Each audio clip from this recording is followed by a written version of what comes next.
ಅದಕ್ಕೆ ಮುಂಚೆ ಅದ್ದೂರಿ ಸಿನಿಮಾ ನೆಗ ಇಟ್ಟು ಆದ್ರೂ ಒಂದು ಪಿಕ್ಚರು ಟೇಕ್ ಓವರ್ ಮಾಡಿ ಯಾರು ಇಲ್ಲ. ಒಂದೇ ಕನಕಪುರ ಶ್ರೀನಿವಾಸ್ ಚಾಲೆಂಜ್ ಮಾಡಿ ಹೇಳ್ತೀನಿ, ಒಂದೇ ಕನಕಪುರ ಶ್ರೀನಿವಾಸ್ ಅಂತ ಮಾಡ್ದ ಇಟ್ಟು ಮಾಡ್ದ ಪಿಕ್ಚರು ಎದೆ ಕರ್ಕೊಂಡು ಹೇಳ್ತೀನಿ.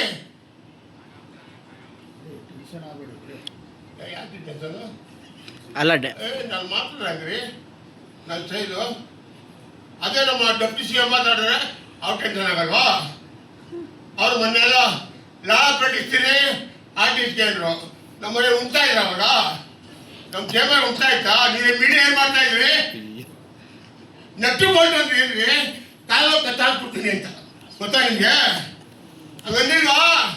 ನಮ್ಮ ಡೆಪ್ಟಿ ಸಿ ಎಂ ಕನಕಪುರದವರು ಅವರು ಅವರಪ್ಪ ಚೈಟ್ ಮಾಡಿ ನೋಡಿದ್ದ, ಚೆಕ್ ಪಿಕ್ಚರ್ ಆಗ್ತಾ ಇದ್ದ, ನಾನು ನೋಡಿದ್ದೀನಿ. ಸಿನಿಮಾ ಇದ್ರೆ ಬಂದು ಕೆಂಪೇಗೌಡ ಅವರಪ್ಪ ಅವ್ರ ಡೆಪ್ಟಿ ಸಿ ಎಂ, ಇವಾಗ ಡೆಪ್ಟಿ ಸಿ ಎಂ ಆದಾಗ ಅವ್ರಿಗೆ ಮುಂಚೆ ಜಾವ ಗಾಡಿಗೆ ಪೆಟ್ರೋಲ್ ಕಾಸು ಇರಲಿಲ್ಲ. ಹಿಂಗೆ ಬರೀಬೇಕಾದ್ರೆ ಜಾವ ಗಾಡಿಗೆ ಪೆಟ್ರೋಲ್ಗೆ ನಾನು ಕೊಟ್ಟಿದ್ದೀನಿ ಕಾಸು. Deputy C M D K ಶಿವಕುಮಾರ್ಗೆ ನಾನು ಕನಕಪುರ ಬಂಡೆ. ಆಮೇಲೆ ನನ್ನ ಹೆಸರು ಇವಾಗ ಅವ್ರು ನನ್ನ ಹೆಸರು ಆಮೇಲೆ ಅವ್ರು ಬಂದಿರೋ ದುಡ್ಡು ಜಾಸ್ತಿ ಆದಮೇಲೆ ನಾನು 55 ವರ್ಷದಿಂದ ಸಾಕ್ತಾರ. ರಮೇಶ್ ಭಟ್ ಮನೆ ತಗೊಂಡು ಕನಕಪುರದಲ್ಲಿ 15 ಲಕ್ಷ ರೂಪಾಯಿ ಮನೆ. ರಮೇಶ್ ಗೊತ್ತಲ್ಲ ಆಕ್ಟಿಂಗ್, ಅವ್ರು ಎಲ್ಲಿಯವರು? ರಮೇಶ್ ಭಟ್ ಎಲ್ಲಿಯವ್ರಿ? ಯಾವ ಊರವರು? ಈ ಪ್ರೆಸ್ ಗೊತ್ತಿಲ್ಲ ಹೇಳಿ, ಅವ್ರು ಯಾವ ಊರು? ಕನಕಪುರ.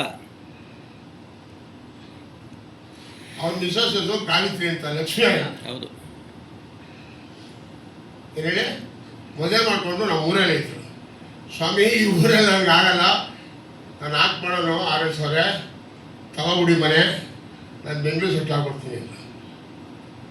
ಪಾಪ ಬ್ರಾಹ್ಮಿಣ್ಸ್, ಅಯ್ಯೋ ಪಾಪ ಕೈಲಿ ಆಗಲ್ಲ, ರೇಲ್ವೆ ಕೆಲಸ ಅಂದರೆ ವಾಸ್ತೆ ಕೆಲಸ ಇಲ್ಲಿ ಮಾಡೋಕ್ಕಾಗಲ್ಲ ಅಂತ 14 ಲಕ್ಷ ರೂಪಾಯಿ ಅವತ್ತು.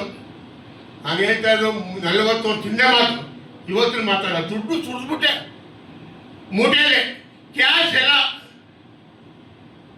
ಇವತ್ತು ನನ್ನ ಫೋಟೋ ಬರಲಿ ಇಟ್ಕೊಂಡ್ರೆ ಹೋಗಿ ನೋಡಿ, ಹೋಗಿ ಚೆಕ್ ಮಾಡಿ.